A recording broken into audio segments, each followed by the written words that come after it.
Hello everyone, कैसे हैं आप सब लोग। मैं हूं श्रुति। आज की वीडियो में हम डिस्कस करेंगे फिक्स्ड कैपिटल रिक्वायरमेंट्स के बारे में। अभी लास्ट वीडियो में मैंने आपको बिज़नेस फाइनेंस के बारे में ब्रीफ में बताया था कि बिज़नेस फाइनेंस क्या होता है, प्लस उसमें कैपिटल रिक्वायरमेंट्स किस तरह से कौन कौन सी होती हैं।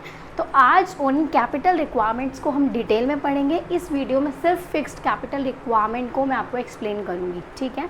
तो सबसे पहले देखिएगा फिक्स्ड कैपिटल रिक्वायरमेंट्स क्या होती हैं। वो पैसा, वो फंड या फिर वो मनी जो कि फिक्स्ड एसेट्स को परचेज करने के लिए यूज़ होता है, ठीक है। जो फंड्स हमें चाहिए होते हैं फिक्स्ड एसेट्स को परचेज करने के लिए, वो होते हैं हमारे फिक्स्ड कैपिटल रिक्वायरमेंट्स। अब इसमें क्या क्या एग्जांपल हो सकते हैं फिक्स्ड एसेट्स के, किस किस चीज़ पे, किस फिक्स्ड एसेट पे आप खर्चा कर सकते हो या फिर पैसा लगा सकते हो।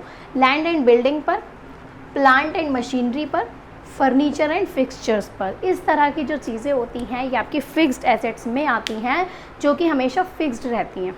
Okay, next point is invested in business for a long period of time. अब जो फिक्स्ड कैपिटल होगी वो ऐसा तो नहीं है कि 6 महीने में, 7 महीने में या साल भर में ख़राब हो जाए, ऐसा तो नहीं है। आपने मशीनरी ली है सालों साल चलेगी, आपने ज़मीन परचेज़ की है सालों साल चलेगी, आपने बिल्डिंग ली है वो भी पता नहीं कितने साल चलेगी, फर्नीचर लिया है वो भी काफ़ी साल चलेगा, ठीक है। तो फिक्स्ड एसेट जो बहुत साल तक चलती हैं, यानी कि लॉन्ग पीरियड ऑफ टाइम तक ये इन्वेस्ट होती हैं बिजनेस के अंदर।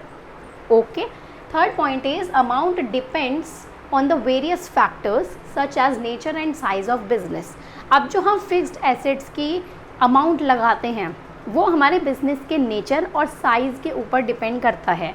अगर हमारा स्मॉल साइज़ बिजनेस है तो हम छोटी मशीनरीज लेंगे, छोटी जगह लेंगे, छोटी बिल्डिंग लेंगे, ठीक है। तो उसमें पैसा जो है वो थोड़ा कम लगेगा एज़ कम्पेयर टू अगर हम बड़ा बिजनेस करेंगे, बड़ी बड़ी मशीनरी लेंगे, बड़े बड़े प्लांट्स लेंगे, इस तरह की चीज़ें लेंगे, ठीक है। तो ये किस पे डिपेंड करता है, कुछ फैक्टर्स पे, और वो फैक्टर्स क्या हैं, nature and size of business, कि आपका जो बिज़नेस है उसका नेचर क्या है और उसका साइज़ क्या है। क्लियर है। Next point is trading concern requires less amount of fixed capital. अब इसमें यह कहा हुआ है कि अगर आप देखें कि जो ट्रेडिंग वाले लोग हैं, जो ट्रेडिंग कर रहे हैं, इसमें कम कैपिटल चाहिए, लेकिन जो मैन्युफैक्चरिंग वाले हैं उसमें कैपिटल ज़्यादा चाहिए, उसमें कैपिटल ज़्यादा चाहिए, ठीक है। तो मैन्युफैक्चरिंग बिजनेस है अगर, तो कैपिटल आपको ज़्यादा चाहिएगी फिक्स्ड कैपिटल, और अगर आपका ट्रेडिंग कंसर्न है तो कैपिटल आपको कम चाहिएगी, ठीक है। तो ये बेसिकली इस टॉपिक का मेन जो पॉइंट्स हैं, इंपॉर्टेंट पॉइंट्स हैं, वो मैंने आपको इस वीडियो के अंदर बता दिए हैं। तो ये है आपका fixed capital requirements. I hope आपको समझ आया होगा टॉपिक। कोई भी दिक्कत हो आप कमेंट सेक्शन में कमेंट करके मुझसे पूछ सकते हैं, ठीक है। मैं पूरी कोशिश करूँगी आप लोगों की क्वेरीज़ को सॉल्व करने की। फिर मिलते हैं हम अपनी नेक्स्ट वीडियो में। Bye bye. तब तक आप लोग स्क्रीनशॉट ले लीजिए इसका नोट्स प्रिपेयर करने के लिए।